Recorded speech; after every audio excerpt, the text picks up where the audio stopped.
आणि माझ्या वडिलांची इच्छा होती की असं त्यांना त्या काळात वाटत होतं की ते रिटायर होतील, ते अजून काही व्हायचं असं दिसत नाहीये. त्याच्यामुळे त्यांच्यावर नाराजीही होते अनेक लोकांची. ज्या दिवशी दरवेळी चढशील त्यांना लक्षात ठेवशील, ही पायरी चढू शकशील. ज्या दिवशी त्यांना विसरशील त्या दिवशी तुला ही पायरी चढता येणार नाही, हे लक्षात ठेवून काम. तुम्ही प्रेमाने मागा, सगळं देऊ, काय प्रॉब्लेम. खाली या ताया, खाली या जाय, काय घेऊन जाणार. पार्लमेंटमध्ये एका सत्तेतल्या नेत्यांनी असं भाषण केलं होतं की असा इतिहास दिला गेला पाहिजे जो आपल्या सोयीचा असतो. 60 साल में क्या हुआ, जिस स्कूल में बेटा तुम पढ़ते हो ना, तो स्कूल उसी सोच. फिजिकल डेफिसिट या राज्यात वाढत चाललंय, स्कीम्स बंद होत चालल्या आहेत, गॅप वाढत चालली आहे, इंटरेस्ट रेट्स वाढत चालले आहेत. आता कसं करणार आहे भाषेत. चर्चा वाद घातलेले असे विजय चोरमारे समोर दिसत आहेत, त्याबरोबर श्रीराम पवारही दिसत आहेत, अनेक सुरेश शिपूरकर असे अनेक लोक, खरं तर श्री सचिन मेनन, बरीच लोक इथे बसलेली आहेत. बऱ्याच नातेसंबंध कोल्हापूरचे. आणि फारशा लोकांना ही गोष्ट माहिती नाही आहे, पण माझ्या वडिलांचा आजोळ हे कोल्हापूर आहे. आणि भोसले कुटुंब ज्यांना आम्ही प्रेमाने मामा म्हणायचो, मी माझ्या जन्मापासून जेव्हापासून आठवत आहे तेव्हा ताराबाई पार्क एरियामध्येच त्यांचं घर होतं. आमच्या आत्या हो म्हणतायत, त्या कधी रागवतील सांगता येत नाही, त्याच्यामुळे घाबरून भाषण करते. दिल्लीमध्ये त्यांच्यासमोर भाषण करायला भीती वाटत नाही, पण ह्यांच्यासमोर भाषण करायला भीती वाटते. आणि कोल्हापूरचे आणि आमचे अनेक वर्षाचे प्रेमाचे ऋणानं बंध आहेत. आणि माझ्या वडिलांची इच्छा होती की असं त्यांना त्या काळात वाटत होतं की ते रिटायर होतील, ते अजून काही व्हायचं असं दिसत नाहीये. त्याच्यामुळे त्यांच्यावर नाराजीही होते अनेक लोकांची. मी अनेक वेळा गमतीने पार्लमेंटमध्ये सांगते धैर्यशील मानेंना, तुमचा पक्ष फुटला कारण का वेळ देत नाहीत म्हणून, आमचा पक्ष जास्त वेळ देतात म्हणून फुटला. अशा गमती आयुष्यात होत असतात. आणि त्याच्यामुळे कोल्हापूरचे आणि आमचे फार प्रेमाचे जिव्हाळ्याचे संबंध. माझे आई वडील त्या काळात जेव्हा माझे वडील म्हणायचे की मी रिटायर होईन, त्या काळात माझ्या वडिलांची फार इच्छा होती की कोल्हापूरमध्ये त्यांनी रिटायर व्हावं. त्यांची इच्छाही होती की आपण इथे घर घ्यावं वगैरे. ते रिटायर काय व्हायची अजून तरी लक्षणं आम्हाला तरी दिसत नाही आहेत. आणि त्याच्यामुळे आता दिल्ली, मुंबई, कोल्हापूर प्रवास चालूच आहे तुमच्या सगळ्यांच्या आशीर्वादाने आणि प्रेमाने. आणि कोल्हापूरची एक वेगळी ओळख महाराष्ट्राच्या विकासात, महाराष्ट्राच्या इतिहासात खूप मोठी राहिलेली आहे. खूप मोठं योगदान कोल्हापूरकरांचं राहिलं.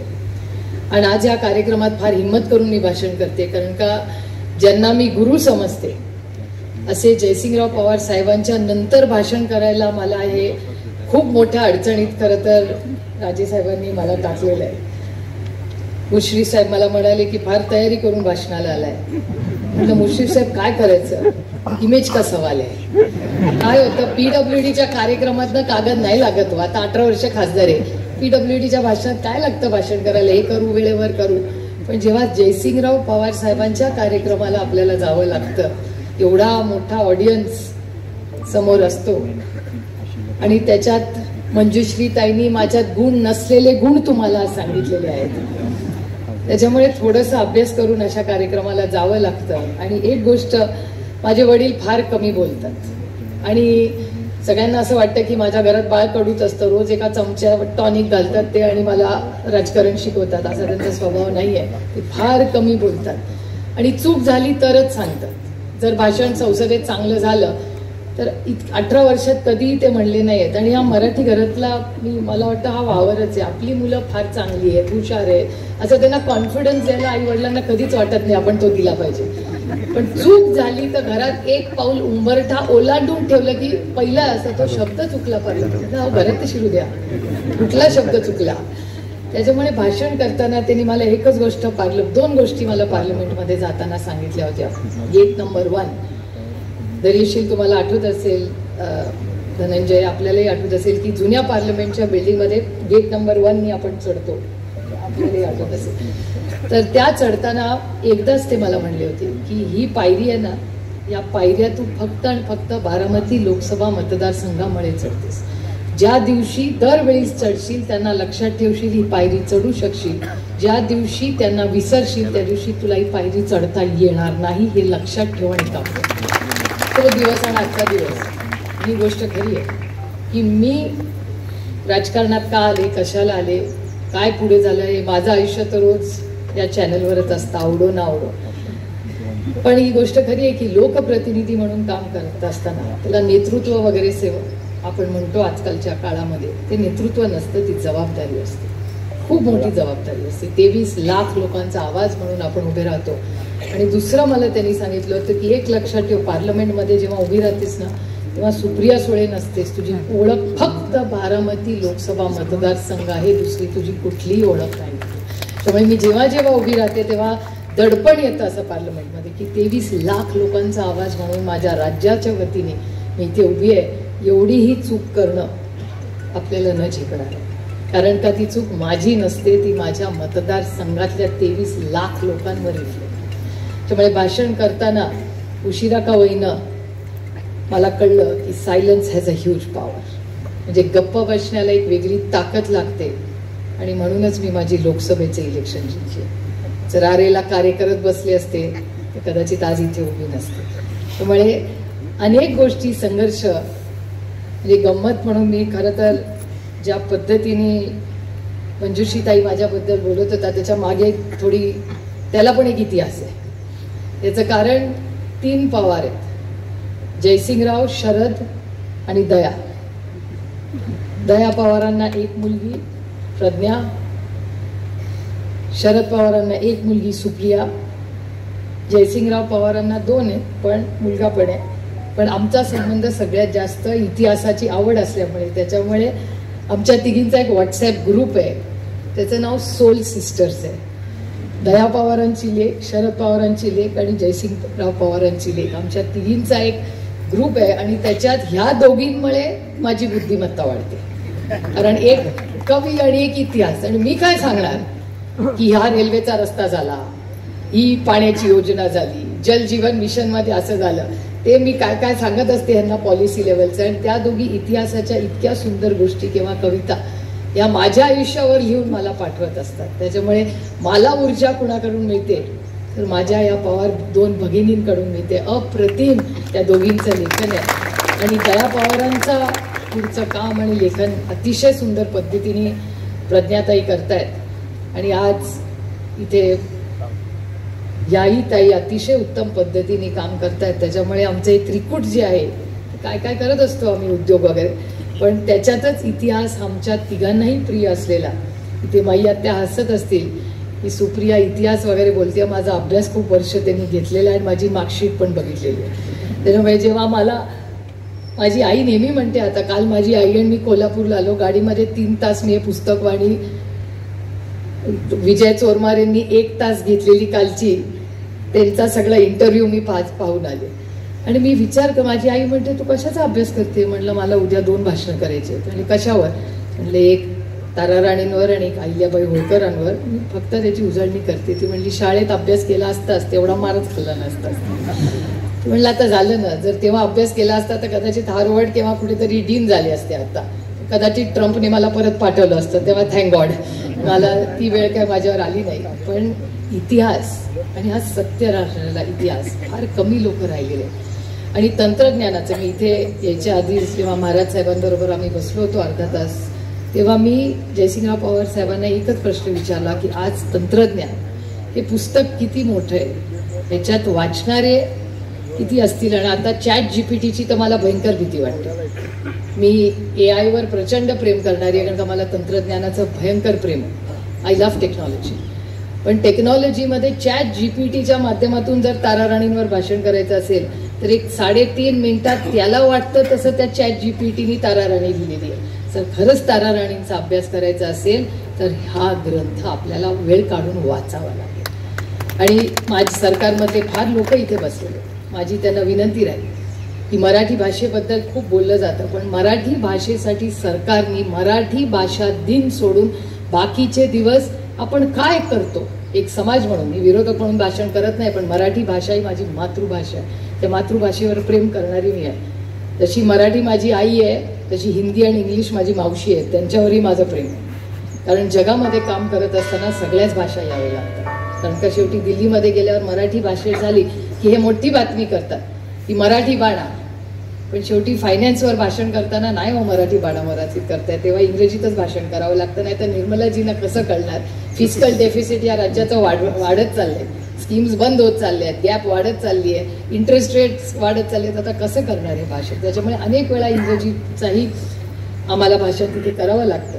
पण इतिहासाची नोंद आणि खरा इतिहास, मगाशी पवारसाहेब म्हणाले की खरा इतिहास लिहिणं. कॅरव्हॅन नावाचं एक इंग्रजीमध्ये एक मॅगझिन येतं, बऱ्याच लोकांना मागच्या आठवड्यात तो पाठवलाय. मी टीका करत नाही, पण काही फॅक्च्युअल गोष्टी आणि समाजात चर्चा झाली. लोकशाही आहे, लोकशाहीमध्ये अशा गोष्टींवर चर्चा झाली पाहिजे. कॅरव्हॅनची कव्हर स्टोरी आहे आणि हा एवढा मोठा इतिहास या भिंतींमध्ये लढलेला. किती गोष्टी या भिंतींना माहिती आहे ज्या कदाचित आपण ह्याची नोंदही घेतली नसेल. पण ह्या भिंतींच्या मागे जो इतिहास घडलेला आहे तो स्वतःच्या सोयीप्रमाणे नाही लिहिता येत. जो खरा असतो तोच लिहावा लागतो. आणि ASI archaeological department of India जे आहे ते आज जो इतिहास लिहितोय तो प्रश्नचिन्ह.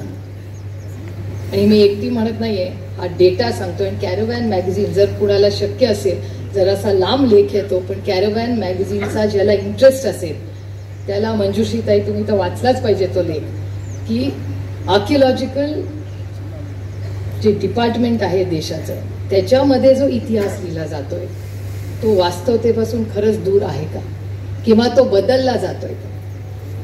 त्यामुळे जेव्हा आपण छत्रपतींचा इतिहास लिहितो, शाहू फुले आंबेडकरांचा इतिहास लिहितो, मंजुश्रीताईंनी त्या वर्णांचा उल्लेख केला की त्याच्यामुळे तो एका वेगळ्या पद्धतीने लिहिला गेला. पण खरा इतिहास हा लिहिला गेला पाहिजे. आणि म्हणूनच गेली अनेक वर्ष आदरणीय पवारसाहेब, आणि खरं तर हा वारसा फक्त पवारसाहेबांचा नाही आहे. मी जेव्हा जेव्हा कोल्हापूरला येते, जेव्हा जेव्हा मी शाहू महाराजांबद्दल वाचते, तेव्हा माझ्या डोळ्यासमोर नेहमी कैलासवासी यशवंतराव चव्हाण उभे राहतात. मला नेहमी असं वाटतं की त्यांची जी लिडरशिप होती, त्यांचं जे नेतृत्व होतं, ते रोल मॉडेल ते सगळं शाहू महाराजांवर होतं. असं अनेक वेळा मला भास होतो वाचताना की अरे हे तर चव्हाण साहेबांचं विजन होतं, हे आलं कदाचित शाहू महाराजांकडून आलं असं.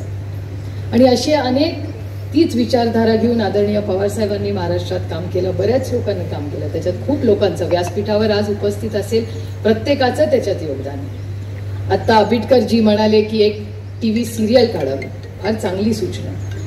पण त्याचबरोबर माझी सरकारकडे मागणी होईल की ताराराणींचा सिनेमाही येऊन गेलेला आहे, त्याला फारसं मला वाटतं तो चालला नाही, त्याच्यातही चांगला इतिहास होता. माझी सरकारला विनंती राहील की TV सिरियल कराच तुमची इच्छा असेल, पण एक लोकप्रतिनिधी म्हणून, एक महाराष्ट्राची नागरिक म्हणून, एक आई म्हणून मी तुम्हाला सांगेन की नुसता TV सिरियल कडून आपली जबाबदारी संपणार नाही. इतिहासाच्या आपला जी पुस्तिका असतात त्याच्यामध्ये ह्या सगळ्याची नोंद आणि मोठे धडे लिहिले गेले पाहिजे, त्याच्याशिवाय पुढच्या पिढीला हे कळणार नाही. आणि आता इतिहास बदलत चाललाय देशामध्ये. तुम्ही बघताय की जे परदेशातले लोक आहेत ना ते इंडियन हिस्ट्रीमध्ये जास्त लक्ष घालतात. मला काळजी सरकारांच्या इंटरफिअरन्सची पण वाटते, कारण का पार्लमेंटमध्ये एका सत्तेतल्या नेत्यांनी असं भाषण केलं होतं की असा इतिहास लिहिला गेला पाहिजे जो आपल्या सोयीचा असतो. इतिहास आपल्या सोयीचा नसतो, जो सत्य असतो तोच असतो. आणि त्याच्यामुळे इतिहास आणि ती जी संघर्ष करणारी पिढी, म्हणजे इथे माई आत्या बसलेल्या आहेत समोर, त्यांचा संघर्ष, त्यांची लढाई तर संपतच नाही. मग ती अंधश्रद्धा निर्मूलनाची असो आणि त्याची सगळ्याची म्हणजे जिथे मी श्रद्धावाली आहे, मी रामकृष्ण हरिवाली, माझी श्रद्धा प्रचंड माझ्या पांडुरंगावर आहे, पण माझी अंधश्रद्धा कुणावरच. तुम्ही मला असं सांगितलं की याचं कर आता पुढच्या इलेक्शनला कष्ट करायच्या ऐवजी बिन चपलेची जा बाई पंढरपूरला निवडून येशील. मी माझ्या पांडुरंगाला तसा त्रास देत नाही. ती माझी श्रद्धा आहे, ते माझं नातं आहे. आणि त्याच अंधश्रद्धेच्या विरोधात ह्या दाभोळकर कुटुंबाने, ह्याच कोल्हापूरची माती आहे. त्यामुळे इतिहास आणि त्याचा पुढे कसा तो न्यायचा, त्याचा उपयोग, म्हणजे सायंटिफिक टेम्पर. मी आवर्जून पंडित जवाहरलाल नेहरूंचा उल्लेख का करते इथे, ती माझी आयडिओलॉजी आहे म्हणून नाही, पण ह्या देशामध्ये जिथे प्रचंड अंधश्रद्धा होती त्या काळामध्ये सायंटिफिक टेम्पर अडून क्रांती घडवली. 60 साल में क्या हुआ, जिस स्कूल में बेटा तुम पढ़ते हो ना तो स्कूल उसी सोच की थी. त्यामुळे ते विसरून आपल्याला चालणार नाही. आणि प्रत्येक गव्हर्नमेंट हे काम करतच हो. Governance is continuity. असं कधीच होत नाही. मी कधीच म्हणणार नाही 10 वर्षात इतका, म्हणजे लोक हसतील मला मी असं म्हणलं तर की 10 वर्षात काहीच झालं नाही, असं मी कधीच म्हणणार नाही. गव्हर्नमेंट इज कंटिन्युटी, पण ती फेअर आणि जस्ट असली पाहिजे. जेव्हा फेअर आणि जस्ट नसते ना तेव्हा मग लढावं लागतं. कारण एका सशक्त लोकतंत्रामध्ये ही महाराणी ताराबाईंचा आदर्श आम्हाला काय आहे? कारण का ती दडपशाहीच्या विरोधात. माझा वैयक्तिक कुणाचीच लढाई नाही. तुम्ही प्रेमाने मागा, सगळं देऊ, काय प्रॉब्लेम आहे? खाली या ताया, खाली या जाय, काय घेऊन जाणार आहे? पण दडपशाही पद्धतीने जर कोणी चुकीच्या पद्धतीने हा देश चालवणार असेल तर तो आपण जर गप्प बसलो, माझं म्हणणं आहे करणारा वाईट आहेच, पण जो गप्प बसून तिथे त्याला मान्यता देतो तो जेवढा किंवा जास्त गुन्हेगार आहे. त्याच्यामुळे बीड आणि परभणीमध्ये जी घटना झाली त्याच्यात आम्ही बघत बसलो. माझा हा वैयक्तिक मुद्दा नाहीच आहे, पण बीड आणि परभणीच्या गोष्टींमध्ये जर आपण गप्प बसलो तर आपण तेवढेच गुन्हेगार आहोत. आपल्याला बोलायचा आणि विचारायचा आणि अधिकार मागायचा अधिकारच. त्यामुळे इतिहास हा लिहिला गेलाच पाहिजे. अशाच नवनवीन अपडेट्ससाठी डिजिटल कोल्हापूर चॅनेलला सबस्क्राईब करायला विसरू नका. आमच्या फेसबुक, इन्स्टालाही नक्की फॉलो करा.